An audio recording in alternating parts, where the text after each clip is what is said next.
power. It's the force that helps you build kingdoms, track wealth, and conquer enemies. An elusive force, something many people desire, can never quite find. I never knew how to explain this to people until I sat down with the man some call the master of power and seduction, Robert Greene. In our discussion, he shared with me the 5 traits of the rich and powerful. Today, I'm going to reveal and break down what I've learned so that you can wield these traits to build your dream.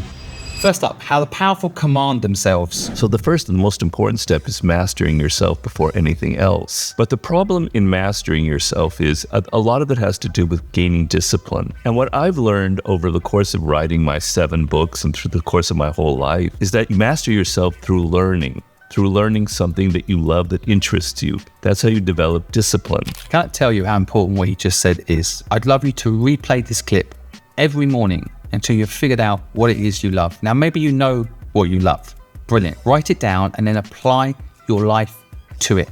Don't get distracted with anything else. To me, the key to life, the key to everything, the key to success is figuring out what you love. I call it your life's task, what you were born to create in this world. Now, of course, the main question is that people ask me is, how do I find that? And the trick in life is bringing out your uniqueness, bringing out what makes you weird, what makes you strange, what makes you different, and leaning into it. And I tell people, often when you were very young, when you were 8 or 7, you actually knew it, but you lost it. You might have an idiosyncrasy, something that's unusual about you. For me, for example, I'm dyslexic, right? I'm probably hypersocial. And when I was younger, this used to be a negative because literally people would tell me to shut up. You stop being unique because the system tells you to shut up and sit down, do what you're told, do an exam on your own. The whole school system is designed to make you just go to a factory at the end of it, right? So you eventually get so beaten down, what was special about you gets taken away from you. Here's the thing, it's still there. They can't actually take it away from you. They can make you think it's not good for you. They can make you think it's stopping you. It's not. Whatever you have as a weakness, ironically, is your superpower. Lean into it, use that superpower, whatever it is, and then learn to be disciplined. And you get disciplined naturally by just doing something you love every single day. Next up, how powerful people read you. People are tricky. Learning a math problem or coding, that's kind of easy and simple and linear. People are not linear. People are weird. They're difficult. They never say what they really think about you. And you enter the work world and it's all political and people have their egos and they're all trying to get this or that or finagle their way to power. And if you don't understand them, if you're not interested in them, if you don't know what's really going on in their mind, you're going to be doing stupid things. You're going to be making mistakes. You're going to needlessly offend them. Your life is going to be miserable if you don't take the time to try and understand people on a deeper level. And the only way you're going to learn about people is by interacting with them. Feel like you want to get inside people, you want to understand their stories, you're interested in them.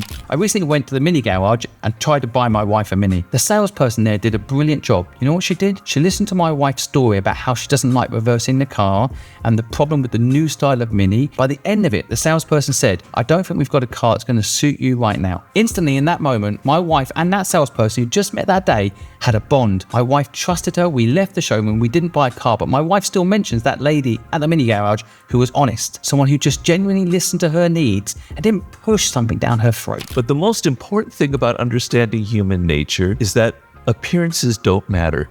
People create the appearance that they want you to see. So don't take the appearance people present to you at face value. Look behind the mask. I was in Brighton not so long ago in England, and there was a man who had tattoos all over his face. I walked past him thinking, should I ask him what his dream was? But I was literally felt scared, assuming that someone had tattoos on their face would probably be violent. But I pushed through my limiting beliefs and I asked him what his dream was. This man was probably one of the kindest people I've ever met. I gave him some money to help people and he spent the whole day doing just that. I don't think we understand, thanks to the media that have brainwashed us, how kind people actually are, how good nearly everybody is. Of course, there's going to be a few bad people, but you are making them bad by making prejudgments. Learn how human nature works and you'll unlock incredible freedom for your life. But don't use people, help people. Guys, please go and hit the subscribe button. It helps us make dreams happen if you're subscribing on here. Next, how to build unshakable confidence. There's two kinds of confidence. There's the confidence that's just pure bullshit, where you're just kind of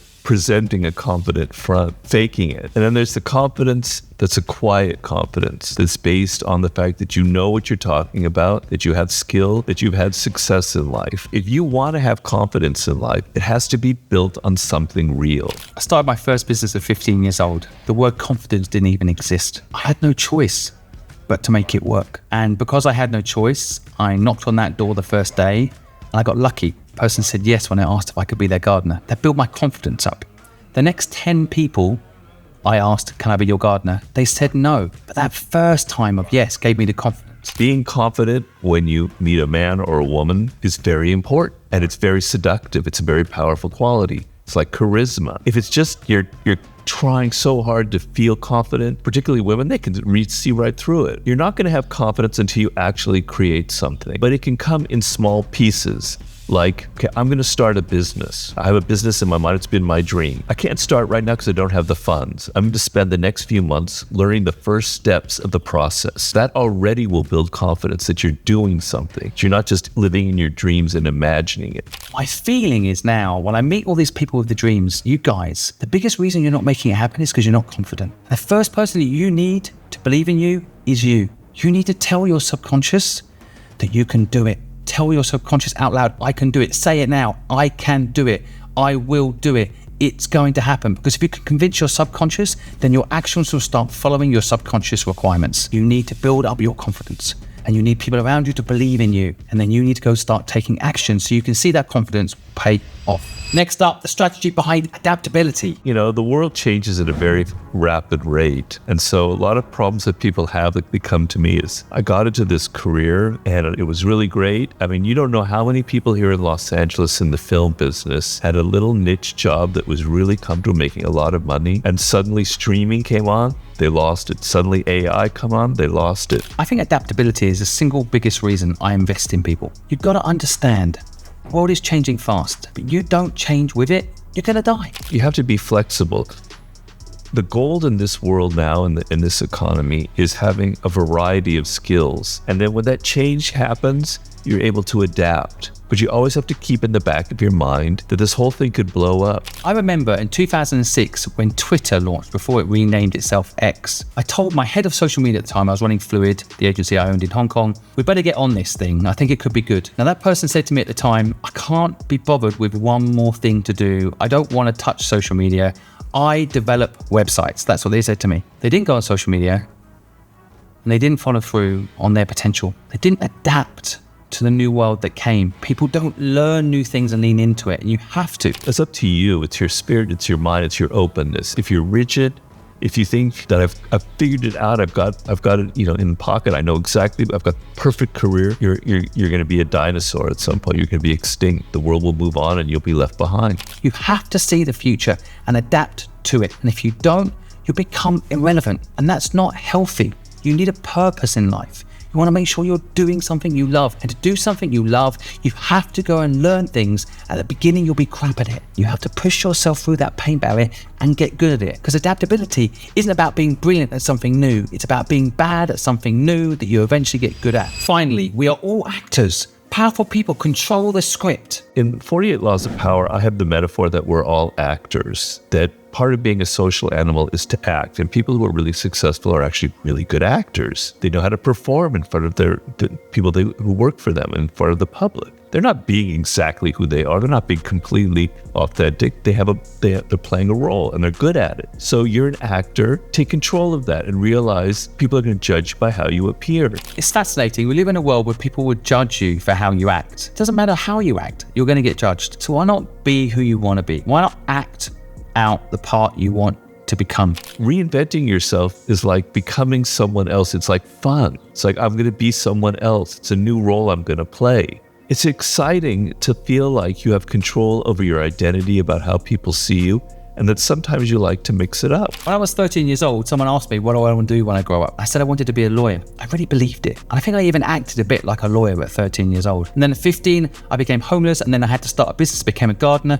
I literally wore a hat and became a gardener. Because when I knocked on doors and said, hi, I'd like to take care of your garden, I had to look like a gardener. The truth is, I actually never really did any gardens. I brought other people in to do the gardens. People needed to see that I looked like a gardener, even though in reality, I was a salesperson. And then later, when I started my agency, Fluid, I literally put on a suit and went and sat with CNN and told them I could come up with a marketing strategy that will make their business work. I acted like I believed in myself, but I also looked the part. Michael Jackson was kind of the master of it. He was never quite the same person. He was always changing. So keep in your mind that at some point, you're going to branch off from this one direction you're going in and have a plan and be fluid and be excited, and not let yourself get stuck in a cul-de-sac. You have to act. Now, this doesn't mean to say you can't be authentic. There's a different point here. You can be authentic and still act. I think the master of this is Arnold Schwarzenegger. He's still himself. You know who he is, but he plays a part. He makes that movie work because he mixes the two together. Be authentic, but act. If you can put the two together, you'll be successful. If you want a better life, you need to go through some pain. Maybe you need to watch this video again, thinking you've got all the knowledge when you haven't. Go put yourself through some pain.